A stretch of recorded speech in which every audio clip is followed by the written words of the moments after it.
Hi guys, आज आपण बनवणार आहोत घोडीची डाळ भाजी। चला तर मग डाळ भाजी बनवायला सुरुवात करूया।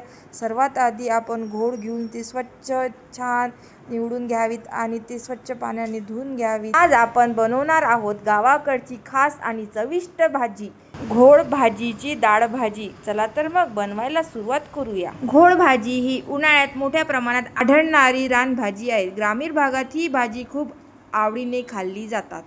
घोड भाजीमध्ये लोह, कॅल्शियम, फायबर आणि अनेक जीवनसत्व भरपूर प्रमाणात असतात, त्यामुळे शरीराला ताकद मिळते आणि आरोग्य चांगले राहण्यास मदत होतात। चला मग आता डाळ घेऊया।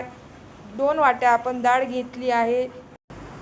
आपल्याला जी पसंत डाळ आहे ते आपण वापरू शकतो। मूग डाळ, तूर डाळ, अदर कोणती पण डाळ आपण घेऊ शकतो। आपण इथे तूर डाळ घेतलेली आहे। 2 ते 3 वेळा स्वच्छ पाण्याने धुवून घ्यावी। मग त्यामध्ये स्वच्छ धुतलेली घोड त्यामध्ये टाकावीत। कांदा, मिरची, टोमॅटो, कच्ची कैरी, शेंगदाणे, हळद। आता कुकरला झाकण लावून 3 ते 4 शिट्ट्या होईपर्यंत होऊ द्यावीत। गॅसवरती कुकर ठेवावा, तो चालू करून 15 मिनिटे कुकर होऊ द्यावेत। आता खलबत्ता घ्यावा, त्यात 4-5 लसणाच्या कड्या, मिरची टाकून ते छान ठेचून घ्यावीत। तयार आहेत आपला लसूण पेस्ट। आपली डाळ छान शिजलेली आहे। चला तर मग त्याला घोटून घेऊया।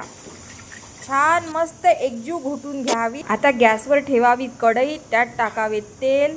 आता त्यात टाकावे जिरं, मोहरी, कांदा छान मस्त सोनेरी होईपर्यंत होऊ द्यावा। आपण बनवलेला छान लसण पेस्ट टाकावा, तो पण छान मस्त तेलामध्ये होऊ द्यावा। त्यानंतर आपण टोमॅटो टाकावेत, ते पण छान तेलामध्ये परतून घ्यावेत, मस्त त्याला होऊ द्यावेत। मीठ टाकावे आणि झाकण ठेवून 5 मिनिटं होऊ द्यावीत। बघा आपले टमाटर छान गल झालेले आहेत। आता यामध्ये तिखट, हळद, धनेपूड, जिरेपूड छान तेलामध्ये मस्त होऊ द्यावेत। आता ह्या मसाल्यामध्ये छान गुणगुणीत पाणी टाकून घ्यावेत। तेल सुटेपर्यंत छान मसाला होऊ द्यावेत, त्यावरती झाकण ठेवून 5 मिनिट होऊ द्या।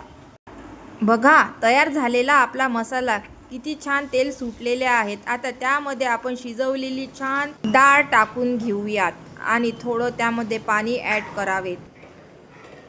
5 ते 10 मिनिटं छान मस्त मंद आचेवर होऊ द्यावीत। बघा आपली डाळ होतच आलेली आहे, छान तेल सुटलेले आहेत।